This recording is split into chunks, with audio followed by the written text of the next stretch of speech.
Welcome दोस्तों। पाकिस्तान की सियासत में आज दो बहुत ही अहम डेवलपमेंट्स हुई हैं, उनसे आपको आगाह करना चाह रहा हूं। एक तो ये कि पाकिस्तान तहरीक इंसाफ ने अपने पंजाब के तमाम एमपीएज जो फॉर्म 45 के मुताबिक बकौल पीटीआई के जीत रहे थे और जो है उनको फॉर्म 47 में हरा दिया गया, उनको इकट्ठे करके एक प्रेस कॉन्फ्रेंस की है और उसमें एक ऐसा ऐलान कर दिया है जिससे कि पंजाब की सियासत में एक भूचाल आ गया है। बहुत ही बड़ा ऐलान कर दिया है पाकिस्तान तहरीक इंसाफ ने, और अगर वो अपने इसी ऐलान पर कायम रहते हैं तो मेरे ख्याल में पाकिस्तान तहरीक इंसाफ के साथ साथ पूरे पंजाब की जो सियासत है उसमें बहुत ज्यादा पेचीदगियां और मुश्किलात पैदा होने वाली हैं। इसके साथ दूसरी बड़ी डेवलपमेंट जो हुई है वो ये है कि मरीम नवाज शरीफ साहिबा ने आज बतौर वजीर आला पंजाब हल्फ उठा लिया है और अपनी पहली ही जो उन्होंने तकरीर की है पंजाब असम्बली में, उसमें बहुत ही ज्यादा अहम पॉइंट्स जो हैं हाईलाइट किए हैं और अपना रोड मैप जो है आइंदा 5 साल का वो दिया है। तो इन दो बातों का खुलासा आपके सामने पेश करूंगा। पहली बात तो यह है कि मरीम नवाज शरीफ साहिबा ने आज हल्फ उठाया है बतौर वजीर आला पंजाब, और ये पाकिस्तान की तारीख में पहली बार हो रहा है कि कोई खातून जो है वो वजीर आला पंजाब मुंतखब हो रही है। ये पाकिस्तान की हिस्ट्री है और आज पाकिस्तान की तारीख में इस नए बाब का इजाफा हुआ है कि कोई भी खातून पहली दफा पंजाब में जो है वो वजीर आला मुंतखब हुई है। इसके अलावा अहम नुकात आपको बताता चलूं, चंद अहम नुकात सिर्फ आपके सामने बयान करूंगा जो कि मरीम नवाज शरीफ साहिबा ने अपनी पहली तकरीर में जो है आज बयान किए हैं, और बाद में आपको ये बताऊंगा कि पाकिस्तान तहरीक इंसाफ क्या करने जा रही है। तो मरीम नवाज शरीफ साहबा ने अपनी तकरीर के आगाज में ही सबसे पहले ये कहा है कि ऑपोजिशन जो है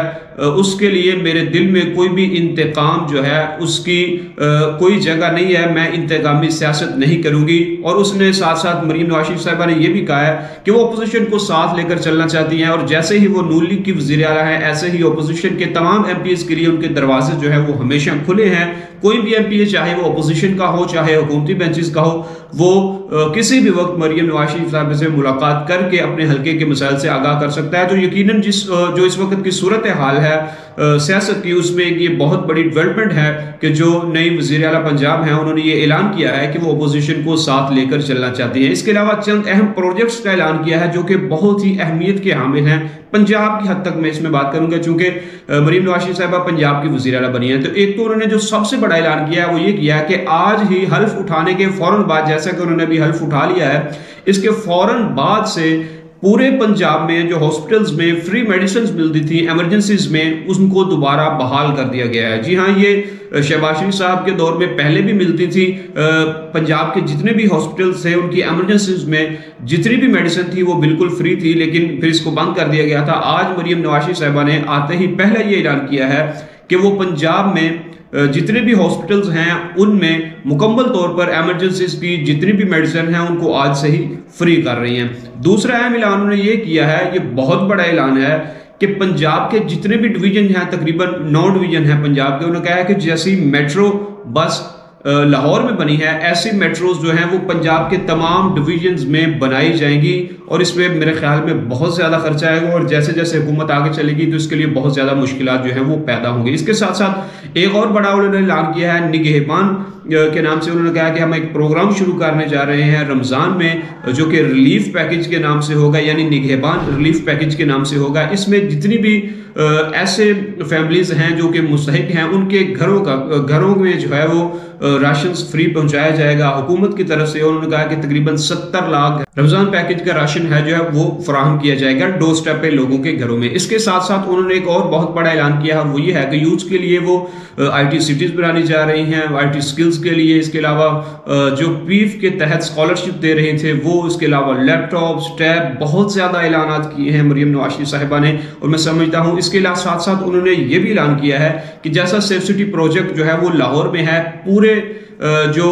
25 बड़े शहर हैं पंजाब के, फौरी तौर पर उनमें ये सेफ सिटी प्रोजेक्ट जो है इसको पहुंचाया जाएगा, और इसके साथ जो है क्राइम रेट वो यकीनन कम होगा, क्योंकि लाहौर में जब सेफ सिटी प्रोग्राम लगाया गया था तो लाहौर में भी काफी ज्यादा क्राइम रेट जो है वो कंट्रोल हुआ था। तो सेफ सिटी के तमाम प्रोजेक्ट जो हैं उनको पूरे पंजाब में फैलाए जाने का ये ऐलान किया है मरीम नवाज शरीफ साहिबा ने। इसके साथ साथ उन्होंने अच्छी तालीम के लिए जो है वो प्राइवेट और गवर्नमेंट सेक्टर को मिलाकर एजुकेशन सिस्टम को जो है अपग्रेड करने की बात की है, नर्सेज की बात की है, हॉस्पिटल्स की बात की है, इसके अलावा मेट्रो की बात की है, और यूथ के लिए उन्होंने लोन का जो है वो बात की है कि वो जो है वो इंटरेस्ट फ्री लोन देंगी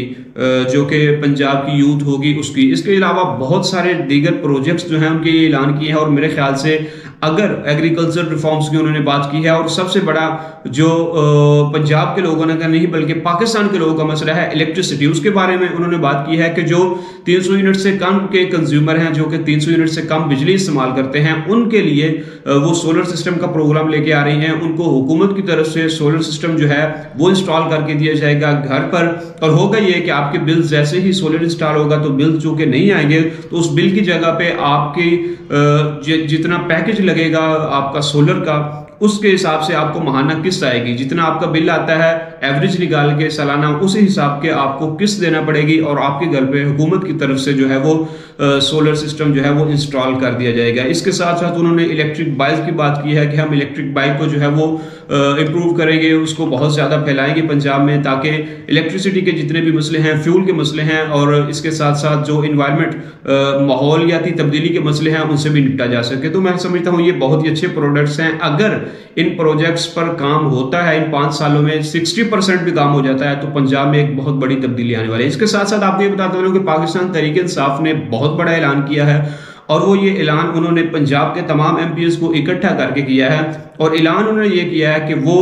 अपना असम्बली का इजलास बुलाएंगे, चाहे वो नेशनल असम्बली हो चाहे पंजाब असम्बली हो, अपना स्पीकर मुंतखब करेंगे, अपना डिप्टी स्पीकर और अपना वजीर आला जो है वो मुंतखब करेंगे। यानी उनके मुताबिक उनका ये कहना है कि मुस्लिम लीग नून के आज जिन अरकान ने वजीर आला पंजाब मरियम नवाज साहिबा को वोट देकर वजीर आला मुंतखब किया है, ये सब के सब नकली मेंबरान हैं। तो हमारे पास जो मेंबरान हैं फॉर्म 45 के मुताबिक जीते हुए, हम उनका इजलास अलग से बुलाएंगे, अलग से उनका स्पीकर का इंतखाब होगा, अलग से जो है वो डिप्टी स्पीकर और वजीर आला पंजाब का इंतखाब करके हम जो है वो अपनी हुकूमत बनाएंगे। तो ये वही काम होने जा रहा है जो कि मुझे याद है चौधरी परवेज जिलाही साहिब के दौर में हुआ था, और उस वक्त भी मुस्लिम लीग नून की तरफ से अलहदा इजलास बुलाया गया था, पाकिस्तान तहरीक इंसाफ की तरफ से अलहदा इजलास बुला लिया गया था। आपको याद होगा कि लाहौर के किसी होटल में, निजी होटल में वो इजलास बुलाया गया था, और वहां पर वजीर आला का इंतखाब जो है वो करवा लिया गया था। इसी तरह पाकिस्तान तहरीक इंसाफ अब ये ऐलान कर चुकी है कि अब वो भी ऐसे ही करने जा रहे हैं कि फॉर्म 45 के मुताबिक जितने भी उनके एमपीएस मेंबरान जीते हुए हैं उनको साथ मिलाकर वो अपना असम्बली का अलग से इजलास बुलाएंगे, वहां पर स्पीकर, डिप्टी स्पीकर और जो सीएम पंजाब है उसके लिए इंतखाब होगा। और उन्होंने कहा कि सेम यही चीज हम अप्लाई करने वाले हैं नेशनल असम्बली में। इस ऐलान से पाकिस्तान की जो सियासत है उसमें बहुत ज्यादा दोबारा से तब्दीली आएंगी, और जो पेचीदगी और जो मुश्किलात इस वक्त का शिकार है पाकिस्तानी सियासत, जिन मुश्किलात का, वही मुश्किलात जो हैं वो बढ़ेगी, उनमें कमी नहीं आएगी। और सबसे बड़ी बात जो है कि पाकिस्तानी कौम और बहुत सारे लोग ये ख्याल कर रहे थे कि शायद इलेक्शन के बाद जो है वो पाकिस्तान में सियासी इस्तेहकाम आ जाएगा, लेकिन अगर ऐसा होता है, पाकिस्तान तहरीक इंसाफ अलग से अपना इजलास बुलाकर किसी भी होटल में ये इलेक्शन वगैरह का काम करते हैं, तो इससे दोबारा पाकिस्तान की जो सियासत है उसमें मुश्किलात आएंगी, पेचीदगी आएंगी, और दोबारा एक जो कन्फ्रंटेशन का माहौल है, लड़ाई झगड़े का माहौल है, वो दोबारा बनेगा। आज आपने देखा कि पंजाब असम्बली में जो इलेक्शन हुआ है वज़ीर आला पंजाब के लिए, तो पाकिस्तान तहरीक इंसाफ जो कि इस वक्त सारे सुन्नी इत्तेहाद काउंसिल के मेंबरान हैं, उन्होंने इसका बॉयकॉट किया और वो सारे असम्बली से बाहर चले गए। और इसी दौरान जो है वो वज़ीर आला पंजाब का इंतखाब हुआ, और आसानी के साथ मरियम नवाज शरीफ साहिबा जो है वो वज़ीर आला पंजाब मुंतखब हो गई हैं। लेकिन पाकिस्तान तहरीक इंसाफ के इस ऐलान के बाद दोबारा से मुश्किलात जो हैं वो सियासी जमातों के लिए भी पैदा होंगी, और उसके साथ साथ आवाम जो कि इस बात का इंतजार कर रही थी कि शायद इलेक्शन के बाद जो भी हुकूमत मिलेगी वो उनको रिलीफ देगी, तो अगर ऐसा दोबारा जो है वो मुखालफत चलती रही तो पाकिस्तानी अवाम, खुसूसन पंजाब की जो अवाम है, उसको जो रिलीफ मिलना है वो नहीं मिल सकेगा, बल्कि हुकूमत की और अपोजिशन की तमाम तर तवज्जो जो है वो एक दूसरे के तरफ लगी रहेगी। अपोजिशन हुकूमत जो है वो अपोजिशन को दबाने की कोशिश करेगी, अपोजिशन जो है वो हुकूमत को किसी न किसी तरीके से काम करने से रोकेगी। तो इस वजह से बहुत ज़्यादा परेशानी और मुश्किलात जो हैं आम इंसान की, आम जो बंदा है पाकिस्तानी या आम पाकिस्तानी है, उसके लिए बहुत ज़्यादा मुश्किलात पैदा होने के चांसेस हैं आइंदा हालात में, क्योंकि जिससे जो PTI ने ऐलान किया है इससे यकीनन मुश्किलात में ही इजाफा होगा। आसानी आवाम के लिए इससे कोई भी पैदा नहीं हो सकती।